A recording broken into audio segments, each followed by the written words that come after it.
Is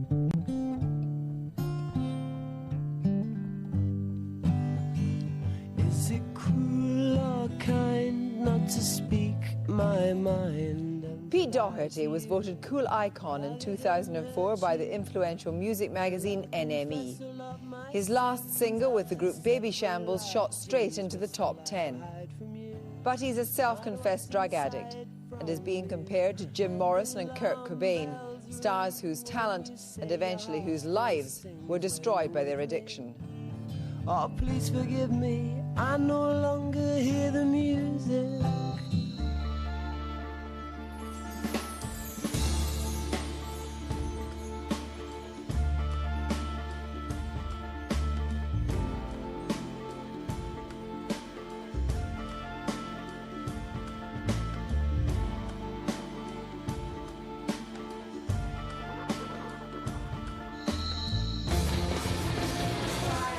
In happier days, Doherty was one part of an outstandingly creative partnership with Carl Barrett. In 1998, they founded the pop group The Libertines, whose live performances quickly brought them a cult following. Yet the growing tension between Carl and Pete ended in acrimony, and in the middle of 2004, Pete was thrown out of the band. I met him some months later in December, before he became the subject of a media frenzy. We started by talking about those happier, earlier days when the Libertines released their first album, Up the Bracket.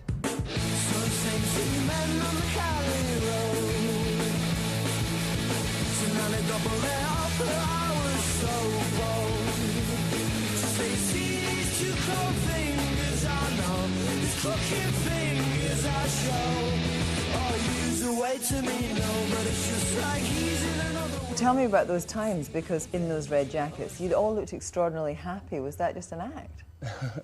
I don't know. Well, there wasn't a script for any of the videos that said, be happy. But I suppose, in a way, I'm only happy playing my guitar or prancing about. So, no, it wasn't an act, I don't think. There's never been a script or a role to play. But you were happy then? I'm happy when I'm in Arcadia and all my senses are being filled with music or love or some other stimulant. But I say I was as happy now as I was then. But what about this notion of Arcadia? What was your Arcadia?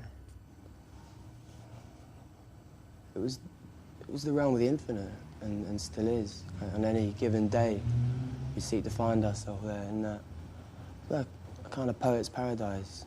Not like the rural idyll of yore, but some, I don't know, you can follow a melody like, down a dark, dark alley, and then you press a brick and all of a sudden the scenery will swing around and you find yourself in this extraordinary glade with all manner of things to excite you.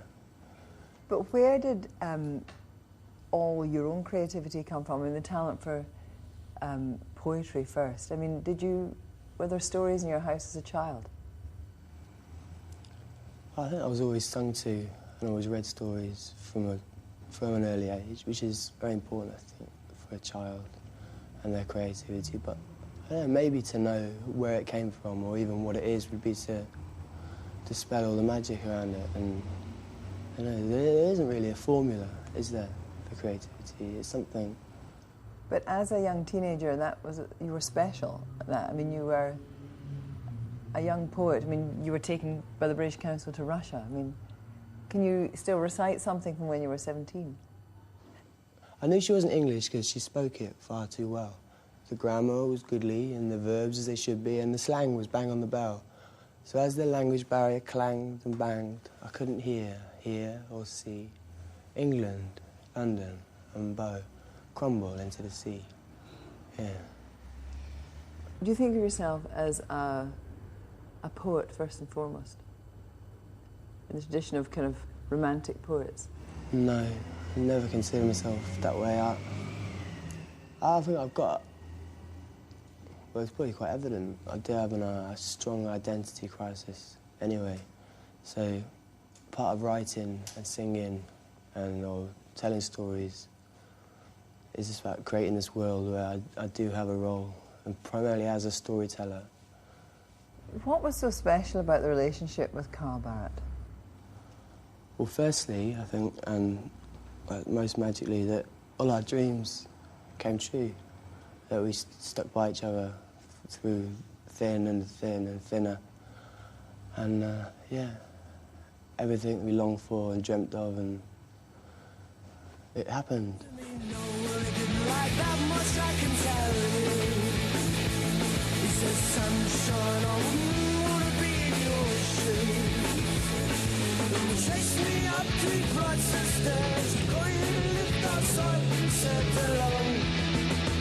You're impossible, and it's just like he's in another world. He doesn't see the danger on show. They'll wind up like Joseph bloody in the hole. It's just like she's in another world. You never suit each other, no. She never gets close. You and Carl just seem to love each other. Did he? Yeah? I think you can see that in the videos. You did seem exceptionally close. Did you feel close to him? Well, yeah, always, like yourself, with your close friends. Just people you love and have strong bonds with. Yeah, you stood by each other and lived together and like, achieved so much together.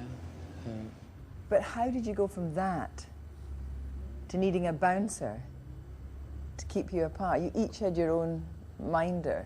Yeah, to keep you from doing damage to each other. It wasn't like all of a sudden we were fighting, you know. I mean, in the past, long before we'd had any attention from anyone but ourselves, we were scrapping and we'd go months without talking. It wasn't like all of a sudden we developed this like love-hate relationship from just loving each other. We'd always been antagonising each other or winding each other up. Why? Was that just the relationship? Yeah. Don't know, just jealousy on both our parts. Like, you know what I mean? If we had a new friend or a girl would become involved, or we'd be chasing the same girl, or in the midst of a drunken creative session, come the morning, we wouldn't be able to quite remember who wrote what line. So we'd come to blows quite often over that, over who wrote what. And because I'd be so sure if I'd written something, but he would as well. What can you do but fight or walk away? So. But did ownership of the lyrics matter a lot to you? Yeah, a lot, yeah. Always. It's the most precious thing, really. It's like our children, and you know what I mean? Whether or not a child loves his mum, which is me, or his dad, which is Carl, yeah, it meant the world, and it still does. Yeah, probably next time I see him, I'll probably be in court, you know what I mean? Fighting over a comma or something.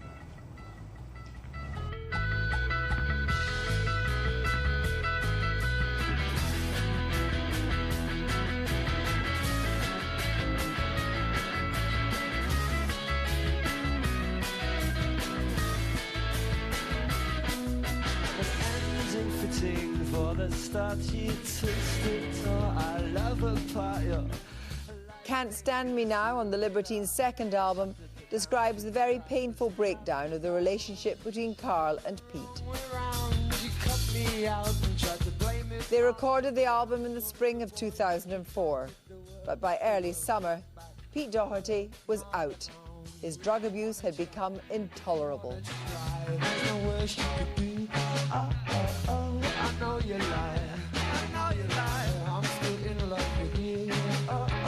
It always turned into a dialogue between me and him, and then he changed a few lyrics and became ours.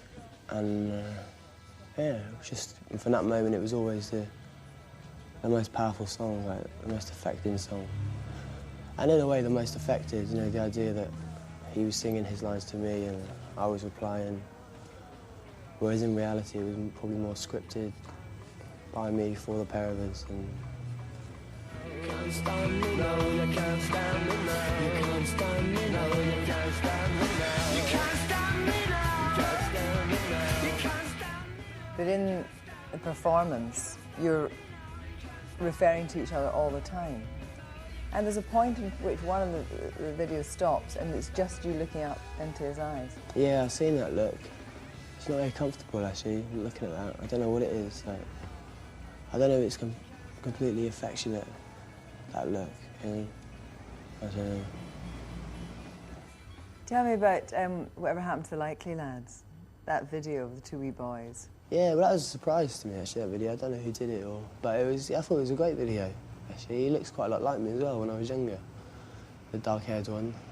Shame about the rabbit. Oh, what became of the Likely Lads? What became of the dreams we had? Oh, what became of forever? Oh, what became of forever? We'll never know.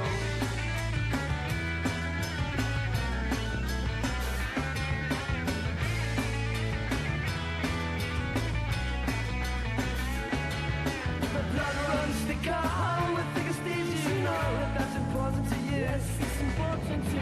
I try to make you see. You don't want to know. You don't want to know. Oh, what became of the Likely Lads? What became of the dreams we had? Oh, what became of forever? Oh, what became of forever? We'll never know.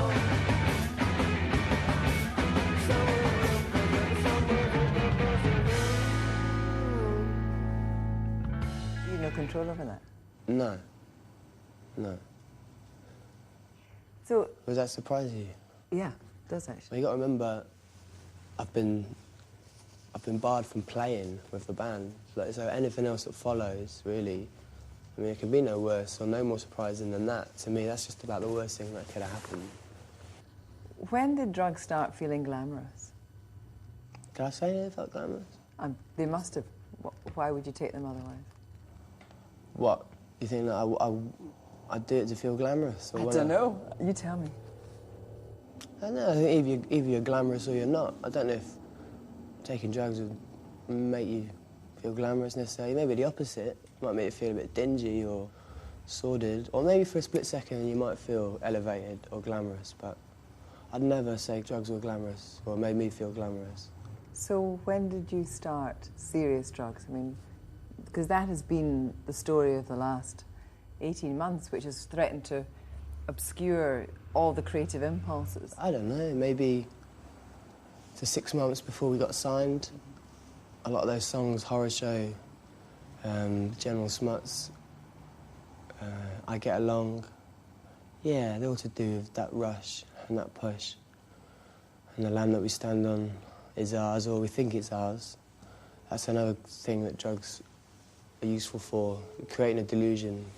You know. Did drug taking affect your creativity?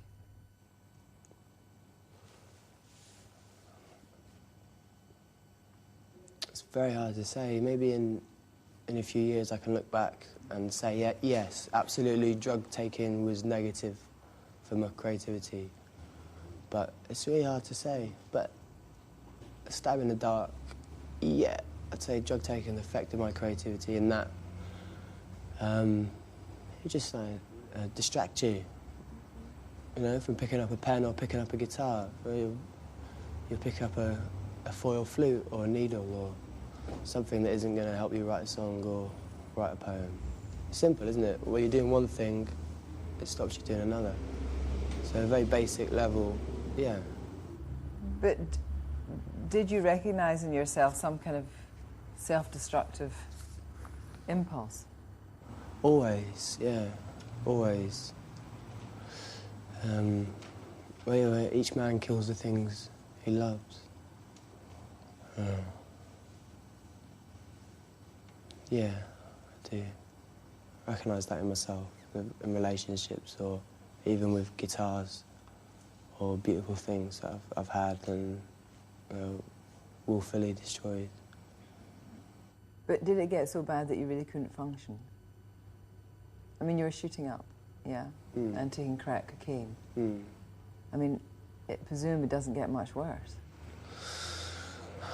No, it doesn't, and like history's shown us, there's only one conclusion really, and that's the blackout, a great void, which is worse, maybe, I suppose.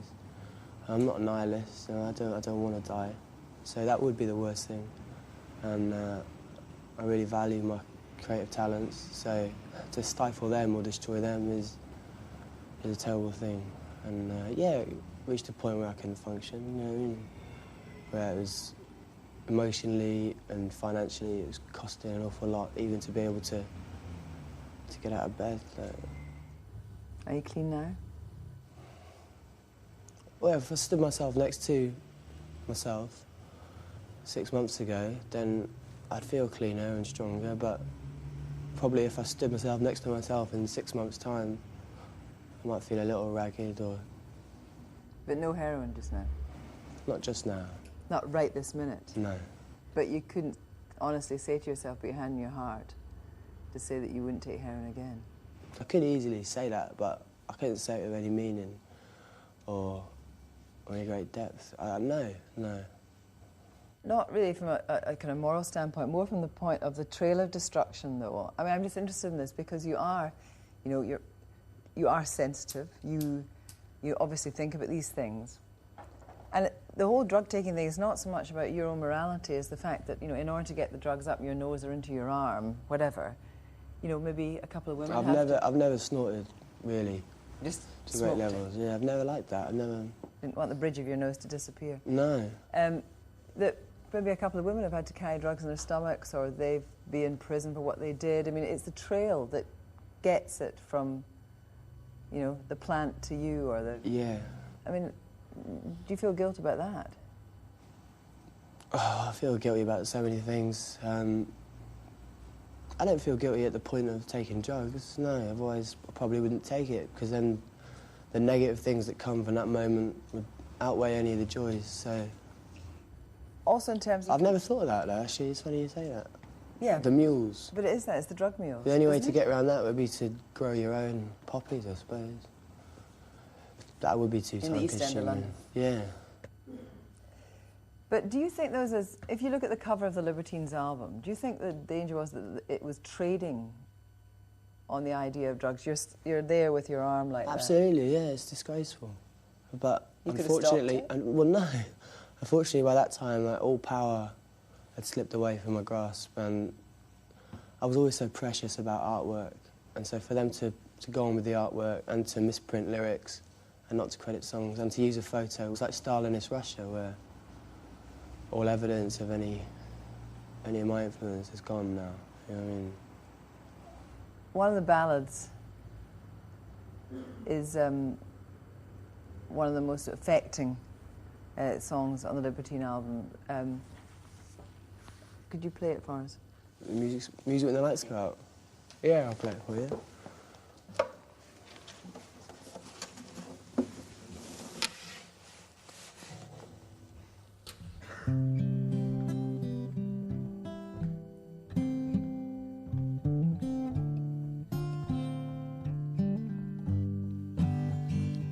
Is it cruel or kind not to speak my mind and to lie to you rather than hurt you? Well, I'll confess all of my sins after several large gins, but still I'll hide from you and hide what's inside from you. And alarm bells ring when you say your heart still sings when you're with me. Oh, please forgive me, I no longer hear the music. Oh, no, no, no, no, no. And all the memories of the pubs and the clubs and the drugs and the tubs we shared together will stay with me forever. But all the highs and the lows and the twos and the fro's, they left me dizzy. Say you'll forgive me, I no longer hear the music. Oh no, no, no, no, no. Well, I no longer hear the music when the lights go up. Love goes cold and the shades are dark.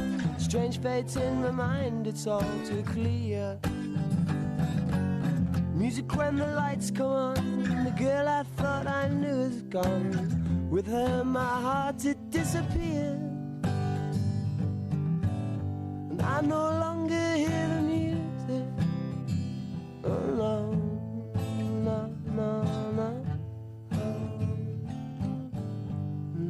no longer hear the music.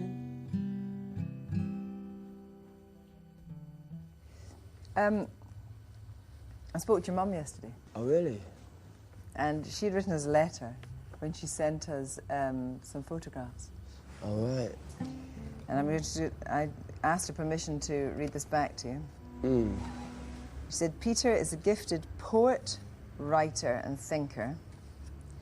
Please be considerate with him. I feel he's very vulnerable. He has a sensitive soul and has many good points. He has helped so many people. In spite of, perhaps, your first impression of him, he is actually trying to address this problem. Oh, I mean, does that matter to you that your family's very worried about you? yeah, of course it does, yeah. In the past, it's been the only reason I've ever made any attempt to control myself or address my conduct, knowing that there's a heartbroken lady somewhere, so... But I suppose if you're an addict, it's not enough of itself, the fact that perhaps your mother is worried, to get you to stop, is it? No. And she knows that. But if I was a teetotal vicar somewhere, she'd probably be equally as worried that my bicycle clips weren't tight enough or something.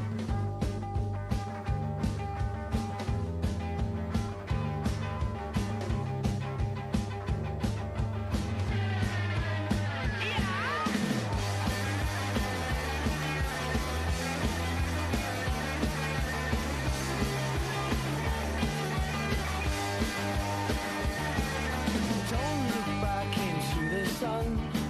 Now you know that the time is come. And they said it would never come for you. Oh, my friends, you haven't changed. You're looking rough and living strange. And I know you got a taste for it too. They'll never forgive you, but they won't let you go. Oh, no. She'll never forgive you, but she won't let you go. Oh, no. Don't look back into the sun. You cast your pearls, but you're on the run.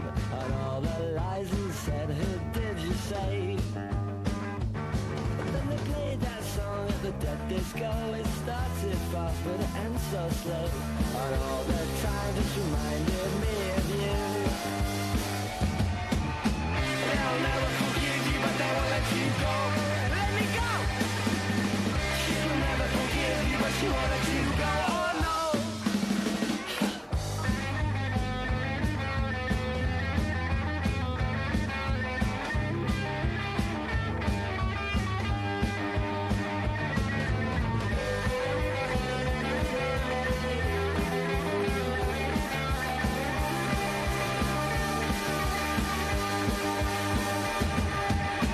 They'll never forgive you, but they won't let you go.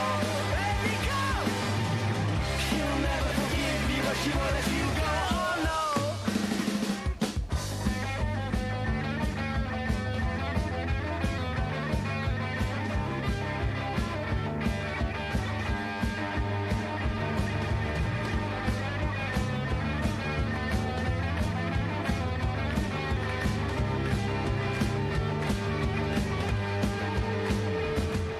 I suppose I couldn't say you left the Libertines. Did the Libertines leave you? I mean, what happened? Yeah, they left me by the side of the road with a plastic bag. All kinds of bitterness. Well, in my mind, really, and I can say this forever, I suppose, where people might laugh at it, but I don't think I ever really left the Libertines, nor can I ever leave the Libertines. You know, having been the founder of the band with Carl, but that sounds silly, doesn't it, given that they played all the festivals without me and made it difficult, no, impossible for me to play live with them. It's the only thing Maybe that he gives just me couldn't cope anymore with you. He couldn't cope with me. Maybe, I mean, I'm asking. I don't know. I haven't spoken to him. He's got no interest in talking to me. One day, maybe it'll all become clear. And it's very confusing. Could there be some kind of rapprochement? Can you imagine playing again with Carl Barrett? You're asking the wrong person. You know what I mean? No, I'm asking the right person. Well, no, because I've made attempts to talk to him and he doesn't want to know at the moment. So when his lordship is ready to talk to me, I'll still be here. And would you play again with him? Well, yeah, if I'm able-bodied, I'll play. I mean, he's a good guitarist, and whether he'll be able to play with a broken arm is a different matter, but... And who's going to break it? My old self. The old self which still carries that resentment that I no longer do. But here you are, I mean, in a sense that the Libertines, you say they'll always be with you, because you and Carl Barrett together made the cool icons of 2004. Don't you deserve that accolade? Well, yeah, but maybe that cool icon was someone who has, for the first time, made a serious effort to curb his drug taking, and with some success, of late. Hopefully that'll continue. So, if it's right to celebrate someone who just immerses himself completely in drugs with no concern, well, some people might think that was cool anyway, to do exactly as you choose. But as it happens, I've chosen to try and combat some of those destructive forces off my own back as well. Yeah, shoot that damn monkey. You know what I'm saying? And how do you do that? How are you doing? Is it really willpower? Willpower, and to a certain degree, removing yourself from certain surroundings, avoiding certain people, and I don't know, with God's strength, we'll fight this affliction. But do you want to be clean? I don't know. Well, I suppose one man's cleanliness is another man's dirty water, really. So no matter how clean your blood is, I mean, what's in your soul and what's in your mind? You know? I'm sure if the thought police came round, they'd find other people far dirtier than me when it came to that. But so if my blood was a little bit tainted, maybe I can make up for it with pure thoughts. Isn't there a danger that, in terms of role models, that we've seen much more like Jim Morrison and Kurt Cobain as a kind of cliche of a rock and roll lifestyle? Well, I can only hope not. I think a lot of the kids that come up to me after gigs or write to me aren't really bothered, don't seem bothered about drugs. They're quite clued up, and they don't take their inspiration from the drugs. They take their inspiration from the songs which they want to learn, or where I got a jacket from, something like that. Yeah. I'm yet to have someone come up to me and ask them for a drug dealer's number. And are you sure you're not going to self-destruct? Yeah. Yeah, no, I know where the button is, so... Just got to resist the temptation to push it, you know what I mean? And not let anyone else push it. Yeah. Pete Doherty, thank you very much. That's a pleasure, thank you.